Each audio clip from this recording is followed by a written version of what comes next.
Hi everybody, welcome to this week's edition of Sports Rewind. Where if you missed anything that happened in sports last week, we're going to pull it back for you. So finally, meaningful football has arrived.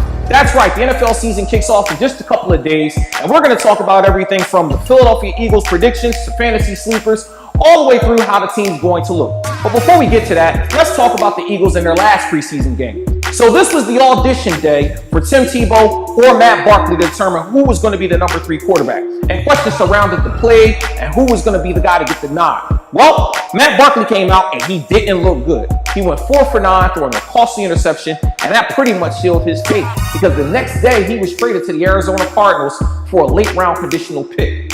Well, let's go back to that game. Now you think Tim Tebow has to have the game in the bag. He played well. He went 11 for 17, throwing for just under 200 yards and 2 big touchdowns, including a nice goal line throw to local kid Rasheed Bailey. Unfortunately, the next day, when Chip Kelly released his cut list, Tim Tebow was on it. He released him. So if he released Matt Barkley and he released Tim Tebow, who's the number 3 quarterback? Well, he answered that question the following day by signing Stephen Morris. Quarterback was signed. He's the 3rd string quarterback from the Jacksonville Jaguars. He's a prototype RG3 guy, has good speed, big arm, has accuracy issues. They don't know if he can read the scheme, but his idea is basically to just sit around and learn the offense. I don't understand the mind of Chip at all because my thing is, if you were going to do that from the beginning, why bring Tebow in at all? Guess these questions will get answered down the road. Now, back to meaningful football. Temple Owls, Penn State Nittany Lions, kicking off college football in a big way. And before you think about this game, Penn State Nittany Lions have owned the Temple Owls. Over the last 74 years, that's right, 74 years, they are 31-0, which means the last time that the Temple Owls defeated the Nittany Lions, my 8-year-old grandfather was in the 1st grade. Let that sink in. Now to the game. All eyes were on Christian Hackenberg to see what he was going to look like. He's a projected top 1st-round pick, and in some draft boards, the first QB off the board. But he did not look good in this game at all, completing only 11 out of 25 passes, throwing just a little over 100 yards, and a costly interception, which actually went on to be the go-ahead touchdown.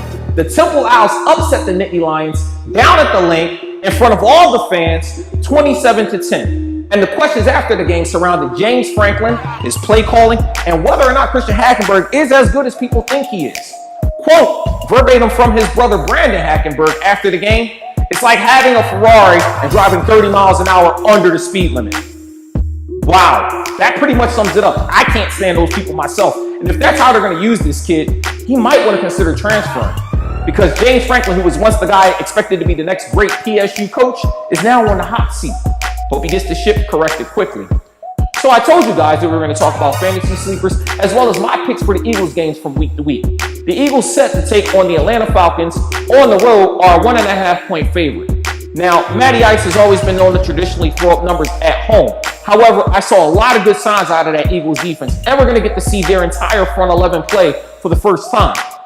Do I think that they're going to be able to shut them out? No, I do think that they're going to score. But I also don't think that they're going to be able to stop the Eagles, led by Sam Bradford and co, from scoring as well.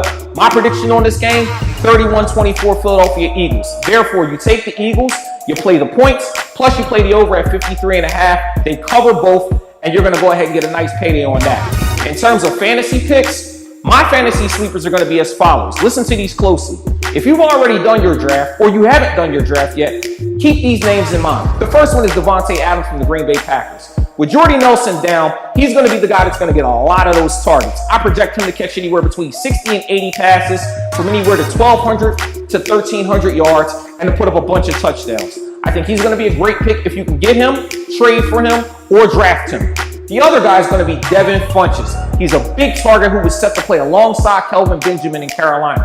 Cam Newton needed weapons, and that's who they went and got for him in the draft.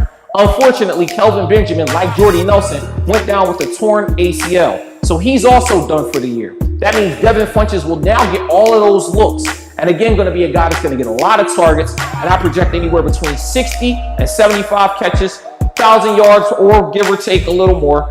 And he's going to have a bunch of touchdowns, especially considering his size in the red zone. That's all the time we have for this week. Thank you so much for tuning in to Sports Rewind. Make sure you check us out every single Tuesday for all your local sports coverage right here on MyNEWPhilly.com, where something's always new and everything is always Philly.